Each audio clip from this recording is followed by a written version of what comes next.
One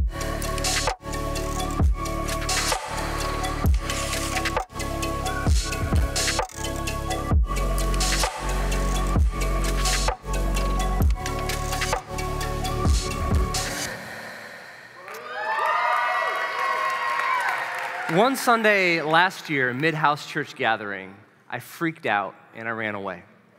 For the second week in a row, I had been feeling internally cold, disconnected, angry, like I was ruining everything for everyone. So I escaped to my room. I dove under the covers of my bed. I spent the next 10 minutes crying, spiraling, all sorts of self-deprecating thoughts, just wishing I could disappear. And then I did something that reflected God's transformation and restoration of my trust in community. I grabbed my phone. I sent a group text to the church who were sitting in the other room. "I'm hiding under my covers," I texted. "I just don't want to hide in secret." In a moment of pain, I caught a breath of courage to lean into relationship. And my community leaned in too. My wife, who's our senior pastor, asked the church who wanted to go in and sit beside me. She didn't ask me.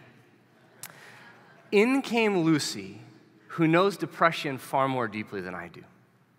She sat on a chair beside my bed while I vented and threw a fit about my worthlessness, about how my depression is the worst depression in the history of the universe. After some time went by, after being heard, the pain lifted, the tears dried up. I sat up in bed, I looked at Lucy, and I said, "Okay, I think I'm done. Let's rejoin the family." God had been doing something profound in me that this moment symbolized.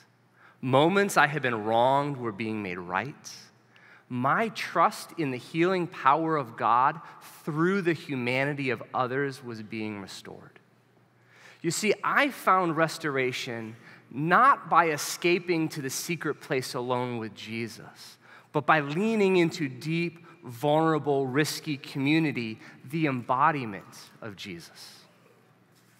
You see, I grew up in a world where I did not belong.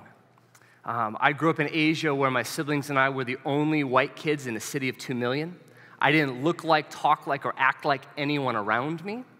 I was a missionary, which really meant I wasn't from anywhere. I wasn't allowed to really be from where I lived, and I could no longer claim my parents' hometown as my own. I didn't belong anywhere. And on top of that, the missionaries who typically came to join us usually only lasted a year or two, which meant that I was never really understood and I was repeatedly abandoned. So as I grew up, my understanding of God and of God's people became this: I was misunderstood, I was an outsider, or I was abandoned. And so I rebelled. And I need you to hear this. My rebellion did not mean I did not want God or relationship.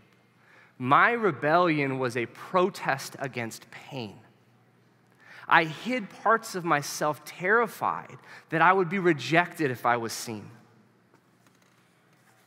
My self-protection took two forms. One, I performed.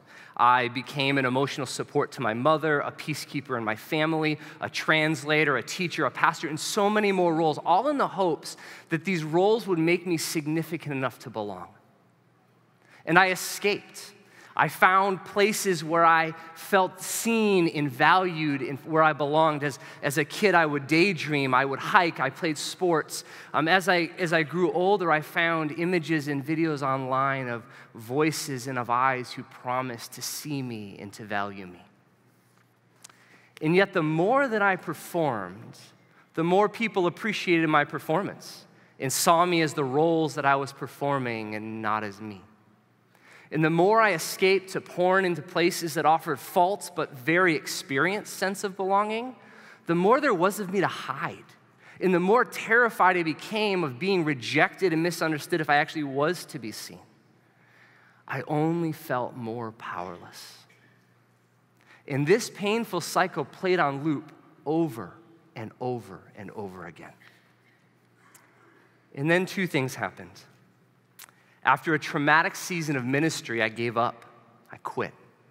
I gave up performing, which hurt a lot.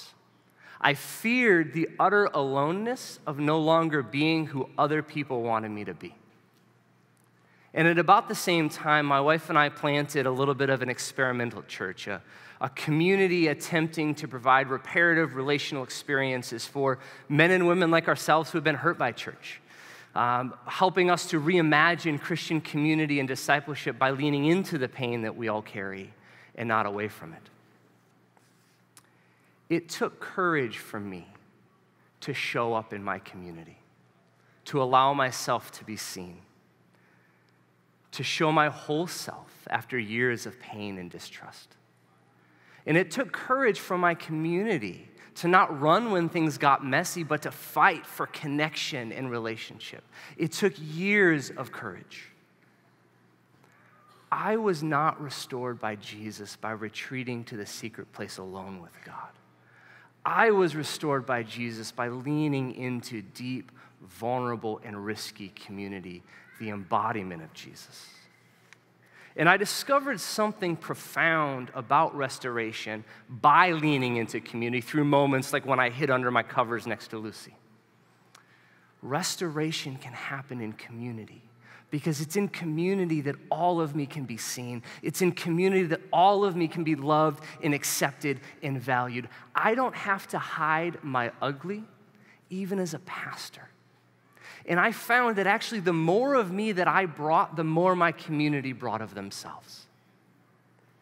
When restoration happens in community, there is room for all of us and for our whole selves. Some of you may find some relief in hearing about my experience of restoration through community. Some of you may find yourselves uncomfortable. This certainly was uncomfortable for me. But the hope that has been restored in me is available to you. There is room in the kingdom of God for your whole self. I found this through courageous community, and may you take courage to find this as well.